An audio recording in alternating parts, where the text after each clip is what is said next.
أعوذ بالله من الشيطان الرجيم. بسم الله الرحمن الرحيم. تبارك الذي بيده الملك وهو على كل شيء قدير.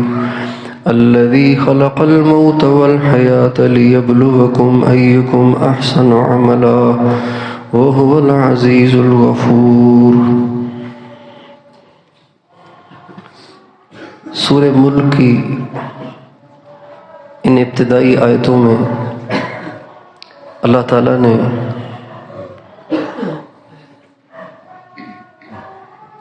اپنی عظمت اور قدرت کو بیان کیا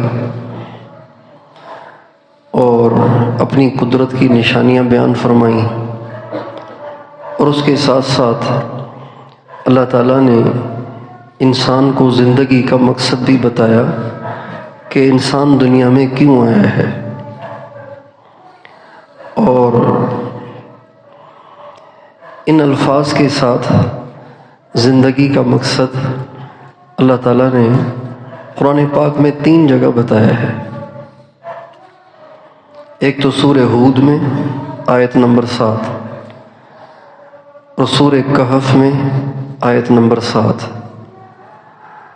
اور تیسرا سورہ ملک میں۔ سورہ ہود میں بھی اللہ تعالیٰ نے اسی طرح فرمایا ہے، اللہ الذی خلق السماوات والارض فی 6 ایام وکان عرشہ علی الماء لنبلوکم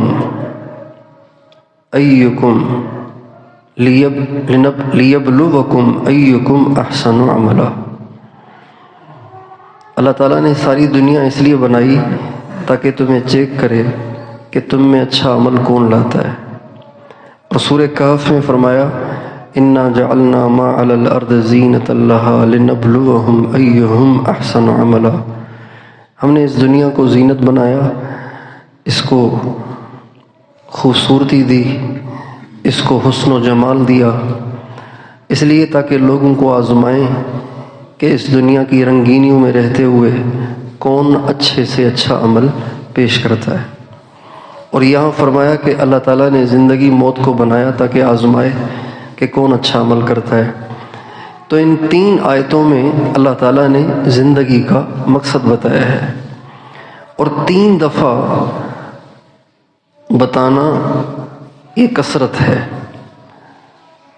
3 کی جو تعداد ہے وہ کثرت شمار ہوتی ہے۔ چنانچہ حدیث شریف میں آتا ہے کہ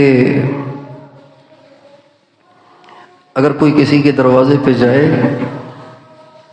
ایک دفعہ اسے آواز دے، دروازہ کھٹکھٹائے، دوسری دفعہ کھٹکھٹائے، تیسری دفعہ کھٹکھٹائے، اب بھی جواب نہ ملے تو اب بس کرے، یہ انتہائی درجہ ہے کسی کو اپنے آنے کی اطلاع دینے کا۔ 3 دفعہ جب بتا دیا تو یہ بہت ہو گیا، بس کافی ہے۔ تو 3 دفعہ کسی بات کو دہرا دینا یہ کسی کو خبردار کرنے میں انتہا کا درجہ ہے۔ موسیٰ علیہ السلام خضر علیہ السلام کے ساتھ سفر کرنا چاہتے تھے۔ خضر علیہ السلام نے شرط لگائی کہ آپ نے بولنا نہیں ہے۔ ان کا بہت اچھا، منظور کر لی شرط۔ ایک دفعہ بول پڑے، خضر علیہ السلام نے معاف کر دیا، دوسری دفعہ بول پڑے، پھر معاف کر دیا، جب تیسری دفعہ بول پڑے تو فرمانے لگے، ھذا فراق بینی و بینک، موسیٰ اب ہم آپس میں اکٹھے نہیں ہو سکتے۔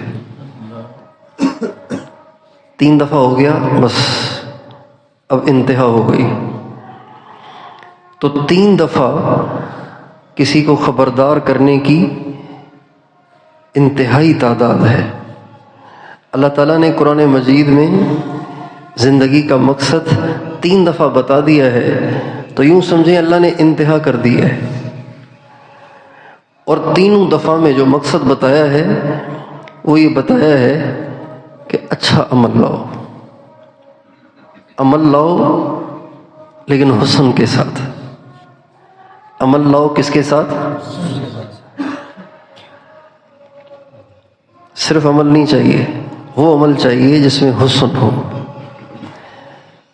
اس سے آپ اندازہ لگائیں کہ عمل میں حسن کتنا مطلوب ہے، عمل میں حسن کی کتنی اہمیت ہے، صفت احسان کی کتنی اہمیت ہے۔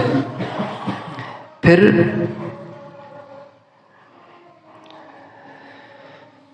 مشہور حدیث ہے کہ نبی کریم صلی اللہ علیہ وسلم تشریف فرماتے مسجد میں، ایک شخص داخل ہوئے، آپ علیہ السلام کی خدمت اقدس میں حاضر ہوئے، مدینے کے تو تھے نہیں، لیکن ان کے رنگ روپ سے ایسے لگ رہا تھا جیسے باہر سے نہیں آئے، اس لیے کہ کپڑے بھی دھلے دھلائے، چہرہ بھی صاف ستھرا، مسافر ہوتا تو گرد و غبار ہوتا، کپڑے میلے کچیلے ہوتے، ایسے بھی نہیں، مدینے کے بھی نہیں ہیں اور سفر کے آثار بھی نظر نہیں آ رہے۔ بہرحال آئے اور آ کے اللہ کے نبی کے گھٹنوں کے ساتھ گھٹنے ملا کے بیٹھ گئے اور آ کے 4 سوال کیے۔ کتنے سوال کیے؟ اسلام کیا ہے؟ پہلے کہا ایمان کیا ہے، آپ نے جواب دیا۔ پھر کہا اسلام کیا ہے، آپ نے جواب دیا۔ پھر کہا احسان کیا ہے، آپ نے جواب دیا۔ وہ جو کل بتایا تھا، احسان یہ ہے کہ آپ اللہ کی عبادت اس طرح کریں کہ گویا بس اللہ میں ڈوب گئے ہیں۔ ان تعبد اللہ کأنک تراہ۔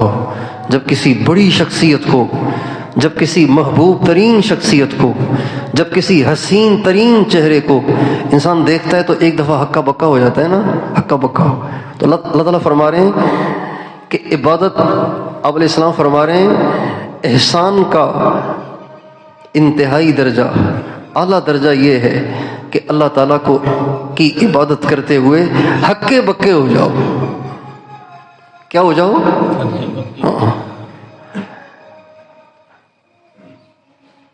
جیسے کہتے ہیں نا، منہ کھلا کا کھلا رہ گیا، منہ پھٹا کا پھٹا رہ گیا، آنکھیں پھٹی کی پھٹی رہ گئیں۔ یہ عبادت کا اعلیٰ درجہ ہے۔ اسی وجہ سے حضرت علی فرماتے ہیں کہ حضرت علی کے بارے میں لکھا ہے کہ ان کو تیر لگتے تو نماز میں نکالے جاتے تھے، اس لیے کہ وہ کأنک تراہ تھے، کأنک تراہ، ڈوبے ہوئے کہیں اور، لہذا تیر نکل رہا ہے تو پتہ ہی نہیں چل رہا۔ اس پہ سوال پیدا ہوتا ہے کہ آپ علیہ السلام کو تو نماز میں پتہ چل جاتا تھا، آپ فرماتے ہیں میں نماز پڑھ رہا ہوتا ہوں اور بچوں کو رونے کی آواز سنتا ہوں تو نماز مختصر کر لیتا ہوں۔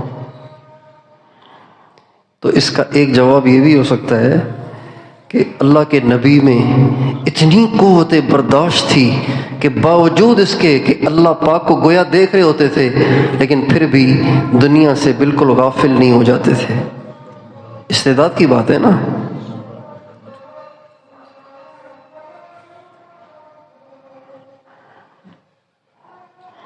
اور ایک جواب اس کا یہ بھی ہے کہ اللہ کے نبی کو چونکہ اللہ تعالیٰ نے ساری دنیا کے انسانوں کے لیے نمونہ بنایا، اور یہ والی نماز ہر ایک تو نہیں پڑھ سکتا نا جو حضرت علی پڑھتے تھے، لہٰذا اللہ تعالیٰ نے ہمارے نبی سے ایسی نماز پڑھائی کہ جو نماز ساری دنیا کے انسانوں کے لیے، عام سے عام آدمی کے لیے بھی نمونہ بنے۔ کوئی امتی اس کیفیت کے حاصل نہ ہونے کی وجہ سے مایوس نہ ہو کہ میرے نبی کو تو نماز میں پتہ ہی نہیں چلتا تھا، مجھے تو مچھر کا بھی پتہ چلتا ہے، لہٰذا میری نماز کیا نماز، یہ سوچ کے نماز ہی چھوڑ دے۔ لہٰذا اللہ تعالیٰ نے اپنے نبی کو نماز میں یہ کیفیت دی تاکہ امت کے لیے، امت کے کمزوروں کے لیے آسانی اور تسلی اور ان کے لیے گنجائش رہے۔ بہرحال تو یہ 3 باتیں، یہ 3 سوال کیے۔ چوتھا سوال یہ کیا کہ قیامت کی نشانیاں کیا ہیں۔ پہلے کہا قیامت کب آئے گی، فرمایا نہیں پتہ۔ تو کہا کوئی نشانیاں، آپ نے نشانیاں بتائیں۔ اب یہ 4 سوال کیے اس نے۔ جب وہ چلے گئے نا سوالات کر کے، تو صحابہ حیران تھے کہ یہ تھے کون؟ تو آپ نے فرمایا اتاکم جبریل یعلمکم دینکم، یہ جبریل تھے جو تمہیں دین سکھانے آئے تھے۔ کیا سکھانے آئے تھے؟ کیا سکھانے آئے تھے؟ سوال کیے کتنے؟ یہ 3 سوال اور ان کے جوابات کو اللہ کے نبی نے کیا فرمایا؟ دین۔ کیا فرمایا؟ تو اس سے پتہ چلتا ہے کہ یہ جو احسان ہے نا، یہ دین کا 4تھائی حصہ ہے۔ یہ جو احسان ہے یہ دین کا کون سا حصہ ہے؟ کسی چیز کی 4تھائی نہ ہو تو وہ تو پھر ناقص ہے نا۔ تو احسان کی بڑی اہمیت ہے، اور اللہ تعالیٰ قرآن مجید میں 3 جگہوں پہ اللہ تعالیٰ نے اسلام کی قبولیت کے لیے احسان کی شرط لگائی ہے۔ قرآن مجید میں 3 جگہوں پر اللہ تعالیٰ نے اسلام کی قبولیت کے لیے احسان کی شرط لگائی ہے۔ چنانچہ فرماتے ہیں وَمَن يُسْلِمْ وَجْهَهُ إِلَى اللَّهِ وَمَن يُسْلِمْ وَجْهَهُ إِلَى اللَّهِ وَهُوَ مُحْسِنٌ، جو اپنے آپ کو اللہ کے سپرد کر دے، یعنی کلی طور پر پورا اسلام لے آئے، لیکن شرط یہ کہ احسان ہو، صفت احسان کے ساتھ ہو۔ عربی زبان کے گرامر کے لحاظ سے یہ وَهُوَ مُحْسِنٌ بن رہا ہے حال، اور حال ہوتا ہے بمنزلہ شرط کے۔ حال گویا ایک شرط ہوتا ہے کسی پچھلی چیز کے لیے جس کا وہ حال بن رہا ہوتا ہے۔ تو اللہ تعالیٰ اسلام کی قبولیت کے لیے شرط لگا رہے ہیں کہ صفت احسان ضروری ہے۔ اگر صفت احسان اس اسلام کے ساتھ ملی ہوئی ہے فقد استمسک بالعروۃ الوثقی، بس پھر اس کا کام پکا ہے۔ اور یہ جگہ فرماتے ہیں بھلا من اسلم وجہہ للہ وہو محسن فلہ اجرہ عند ربہ ولا خوف علیہم ولا هم یحزنون، ہاں وہ شخص جو اسلام لے آئے، کلی طور پر اپنے آپ کو اللہ کے سپرد کر دے، شرط یہ کہ احسان بھی ہو، تو اس کو اللہ کے ہاں بڑا اجر ملے گا۔ یہ وہ لوگ ہیں جن پہ کوئی خوف نہیں اور نہ یہ غمگین ہوں گے۔ یعنی جب اسلام ہو اور اس کے ساتھ احسان بھی ہو تو پھر ایسے لوگ ولی بنتے ہیں۔ ایسے لوگ کیا بنتے ہیں؟ چونکہ اللہ تعالیٰ نے پیچھے ایک اور جگہ فرمایا الا ان اولیاء اللہ لا خوف علیہم ولا هم یحزنون الذین آمنوا وکانوا یتقون، اولیاء کے بارے میں فرمایا ہے کہ نہ خوف ہوگا نہ غم ہوگا، اور یہاں ان لوگوں کے بارے میں فرمایا جن میں اسلام بھی ہے احسان بھی ہے۔ اس سے پتہ چلا کہ ولی بننا اور اسلام اور احسان کو جمع کرنا یہ دونوں ایک ہی چیز ہے۔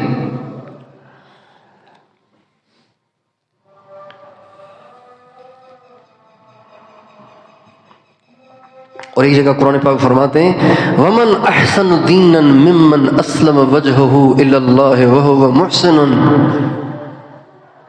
وَاتَّبَعَ مِلَّةَ إِبْرَاهِيمَ حَنِيفًا وَاتَّخَذَ اللَّهُ إِبْرَاهِيمَ خَلِيلًا، اس سے بہتر دین کس کا ہو سکتا ہے کہ جو اپنے آپ کو اللہ کے سپرد کر دے، لیکن شرط ہے کہ احسان ضرور ہو۔ ان 3 جگہوں پہ اللہ تعالیٰ نے اسلام کی قبولیت کے لیے احسان کی شرط لگائی ہے۔ اس سے آپ احسان کی اہمیت کا اندازہ لگائیے۔ جب میں لفظ احسان کہوں نا تو آپ فوراً اپنے ذہن میں تصوف لائیں، اس لیے کہ تصوف اور احسان ایک چیز ہے۔ تصوف بعد والوں کا ایجاد کردہ لفظ ہے، اور احسان اللہ کے نبی کا فرمایا ہوا لفظ ہے، اللہ کا فرمایا ہوا لفظ ہے۔ مراد دونوں سے ایک ہی ہے، اور احسان والوں کے لیے اللہ تعالیٰ نے قرآن مجید میں ایک ایسی بشارت دی ہے کہ کچھ نہ پوچھو۔ 4 جگہ اللہ تعالیٰ نے قرآن پاک میں فرمایا ان اللہ لا یضیع اجر المحسنین، 4 جگہ احسان کے ساتھ کوئی نیکی کرے تو اللہ تعالیٰ فرماتے ہیں اس کا اجر ہم ضائع نہیں کرتے، اس کا اجر ہم ضائع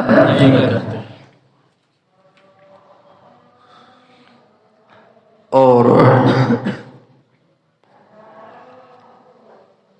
5 جگہوں پر اللہ تعالیٰ نے صفت احسان والوں کو اپنا محبوب قرار دیا ہے۔ کیا قرار دیا ہے؟ صفت احسان والے کیا ہیں؟ اللہ کے ان اللہ یحب المحسنین، 2 دفعہ یہ فرمایا، واللہ یحب المحسنین 3 دفعہ، 5 دفعہ ہو گیا۔ 5 دفعہ اللہ تعالیٰ نے اس بات کا تکرار کیا ہے، مجھے احسان والے بڑے اچھے لگتے ہیں، مجھے احسان والے بڑے اچھے لگتے ہیں، مجھے احسان والے بڑے اچھے لگتے ہیں۔ اور 2 جگہ اللہ تعالیٰ نے قرآن مجید میں فرمایا ہے کہ احسان والوں کے ساتھ تو میں خود ہوں، صفت احسان والوں کے ساتھ تو میں والذین جاہدوا فینا لنہدینہم سبلنا وإن اللہ لمع المحسنین۔ عجیب، اللہ نے تاکید کے ساتھ اس کو بیان کیا ہے۔ ان کہہ دیا تو بس بات ختم ہو گئی، اب تو شک کی گنجائش ہی نہیں رہی، لیکن پھر لام اور لے آئے، ان اللہ لمع المحسنین، بے شک اس بات میں کوئی شک کی گنجائش نہیں، یہ بات بڑی مدلل اور محقق ہے کہ اللہ، پھر فرمایا ایک دفعہ پھر تاکید سن لو کہ وہ ساتھ ہے صفت احسان والوں کے۔ اور یہ فرمایا وَاصْبِرْ وَمَا صَبْرُكَ إِلَّا بِاللَّهِ وَلَا تَكُ فِي ضَيْقٍ مِّمَّا يَمْكُرُونَ إِنَّ اللَّهَ مَعَ الَّذِينَ اتَّقَوْا وَالَّذِينَ هُمْ مُحْسِنُونَ۔ اس میں فرمایا میں ان کے ساتھ ہوں جو صفت احسان کے ساتھ متصف ہیں۔ اب بتائیے صفت احسان کی اہمیت ہے کہ نہیں؟ بتائیے بھائی، تصوف کی اہمیت ہے کہ نہیں؟ بھرا پڑا ہے سارا قرآن اس سے۔ ایک صحابی ہیں ہمارے نبی کے، ان کو یہ تر امتیاز حاصل ہے کہ ان کو اللہ کے نبی نے وہ الفاظ فرمائے جو آپ نے زندگی بھر کبھی کسی کو بھی نہیں فرمائے۔ وہ ہیں حضرت معاذ بن جبل۔ وہ کون ہے؟ حضرت معاذ بن جبل۔ ان سے پتہ ہے کیا فرمایا؟ فرمایا یا معاذ، اے معاذ، واللہ، اللہ کی قسم، انی، بے شک میں، لا احبک، پکی بات ہے تجھ سے بہت پیار کرتا ہوں۔ معاذ، میں تجھ سے بہت محبت کرتا ہوں۔ اللہ کی قسم کھا کے فرما رہے ہیں اللہ کے نبی۔ حضرت معاذ کو کوئی شک تھا کیا؟ قسم بھی کھا رہے ہیں، ان نبی لا رہے ہیں، لام بھی لا رہے ہیں۔ معاذ، اللہ کی قسم میں تجھ سے بہت پیار کرتا ہوں۔ اب یہ بتا دیا کہ میں آپ سے پیار کرتا ہوں، اب جب آپ میرے محبوب ہو گئے اور یقینی محبوب ہو گئے تو اب میں آپ کو جو بتاؤں گا اس میں آپ کی بہتری ہوگی نا بھائی، بہتری ہوگی نا، تھوڑی بہتری ہوگی، زیادہ ہوگی۔ جب اتنی شدت اور تاکید کے ساتھ محبت کا اظہار فرما رہے ہیں تو اب جو بات کہنے والے ہوں گے اس بات میں ہمدردی، خیرخواہی اور نفع ہوگا کہ نہیں ہوگا؟ اس کے بعد آپ فرما رہے ہیں معاذ لا تدعن، ہرگز ہرگز، 2 دفعہ، ہرگز نہ چھوڑنا، ہرگز نہ چھوڑنا، 2 دفعہ فرمایا۔ ایسی کون سی بات ہے جس کو نہیں چھوڑنا؟ فی دبر کل صلاۃ مکتوب، ہر فرض نماز کے بعد یہ دعا ہرگز نہ چھوڑنا، ہرگز نہ چھوڑنا۔ کیا؟ اللہم اعنی علی ذکرک و شکرک و حسن عبادتک، اے اللہ میری مدد کر اپنے ذکر کے بارے میں، میری مدد کر شکر کے لیے، اور میری مدد کر کہ میں آپ کی عبادت کو حسن کے ساتھ ادا کروں۔ اب یہ دعا پڑھنے کا حکم ہے، مانگنے کا حکم ہے، اور اتنی شدت کے ساتھ۔ جو ہلکی پھلکی چیز ہوتی ہے نا اس کے لیے شدت اختیار نہیں کی جاتی. اسلام ہلکی پھلکی چیز میں شدت اختیار نہیں کرتا، اس لیے کہ اسلام مذہب اعتدال کا مذہب ہے، اور ہمارے نبی خود معتدل مزاج رکھتے تھے. ہمارے نبی بری چیز کو برا کہتے تھے، اچھی چیز کو اچھا کہتے تھے، جس کی جو اہم ہوتی تھی اس کی اہمیت کو بیان کرتے تھے، جس میں رخصت ہوتی تھی اس کی رخصت کو بیان کرتے تھے. آپ علیہ السلام اتنی شدت کے ساتھ محبت کے دعوے کر کے، قسمیں کھا کے، اس کو مضبوط کر کے آپ جس چیز کی تلقین فرما رہے ہیں وہ کیا ہے؟ اے معاذ یہ دعا مانگا کرو، اے اللہ مجھے ذکر کی توفیق دے، مجھے شکر کی توفیق دے، اور مجھے اس بات کی توفیق دے کہ میں آپ کی عبادت کروں کس کے ساتھ؟ حسن کے ساتھ، صفت احسان کے ساتھ. اللہ تعالی ہمیں صفت احسان کو حاصل کرنے کا شوق دے دے، اس کے لیے اپنی ہمت کو مضبوط کرنے کی توفیق دے. اس کی اہمیت اگر ہمارے دل دماغ میں بیٹھ جائے تو اس کے لیے بڑی بڑی قربانیاں کرنا آسان ہے. حضرت رائے پوری نے 20 برس اپنے شیخ کے پاس گزار دیے، تو ایسے ہی تو نہیں گزارے نا، اہمیت تھی کسی چیز کی تبھی تو 20 سال گزار دیے. اور کیسے گزارے؟ صبح کو پراٹھا اور انڈا، اور دوپہر کو بریانی، اور رات کو قورمہ اور نان. ایسے نہیں گزارے. 20 برس نہ ناشتہ نہ دوپہر نہ رات، ایسے 20 برس گزار دیے. جی کیا کھاتے تھے آپ؟ تو فرماتے تھے میں کیا کھاتا تھا، میرے شیخ ہی نہیں کھاتے تھے میں کیا کھاؤں. میرے شیخ 24 گھنٹے میں 1 پیالی چائے کی پیتے تھے، کوئی مہمان آ گیا تو اس کے لیے بھی چائے کی پیالی بنوا دیتے تھے. تو وہ جو چھاننے کے بعد پتی بچتی تھی نا، میں وہ پتی کھا لیا کرتا تھا. وہ پتی ویسی پھینکنی ہوتی تھی، میں وہ کھا لیا کرتا تھا. پتی پھانک کے پانی پی لیتا تھا. یہی میرا ناشتہ، یہی میرا دوپہر، یہی میرا رات. اور 20 برس سردیاں بھی آئیں، اور رائے پور تو تھا بھی ایسی جگہ جہاں نہ سائبان نہ دیواریں، جھاڑیاں ہی جھاڑیاں، جنگل ہی جنگل. تو جنگلوں میں سردی زیادہ ہوتی ہے نا، ہر طرف سے ماحول کھلا ہوتا ہے. تو فرماتے ہیں میرے پاس لحاف بھی نہیں تھا، بستر بھی نہیں تھا، بس میں چٹائی میں لپٹ کے رات کو سو جاتا تھا. رات کو کس میں سوتا تھا؟ چٹائی میں لپٹ کے سو جاتا تھا سردی سے بچنے کے لیے. کہتے ہیں ایک دفعہ میں نے دیکھا کہ ایک شخص گھر کے باہر گھر سے نکلا اور ایک موٹی چادر پھٹی ہوئی اس نے آ کے کچرے کے ڈھیر پہ ڈال دی. تو میں نے جو دیکھا نا کہ وہ چادر پھینک رہا ہے تو میں بھاگ کے گیا اور میں نے چادر اٹھا لی اور اس پھینکنے والے سے پوچھا آپ کے کام کی تو نہیں؟ کام کی نہیں تبھی تو پھینک رہا ہوں. کہتے بس پھر میں نے اسی چادر کو پکڑ لیا، اسی میں میری سردیاں، اسی میں میری گرمیاں، گرمی میں نیچے بچھا لیتا، سردی میں اوپر اوڑھ لیتا. اس طرح 20 برس گزارے اپنے شیخ کے پاس. کس کو حاصل کرنے کے لیے؟ ہاں بھائی کس کو حاصل کرنے کے لیے؟ اللہ تعالی ہمیں بھی اس کی اہمیت سے آشنا فرمائے. درود شریف پڑھیں.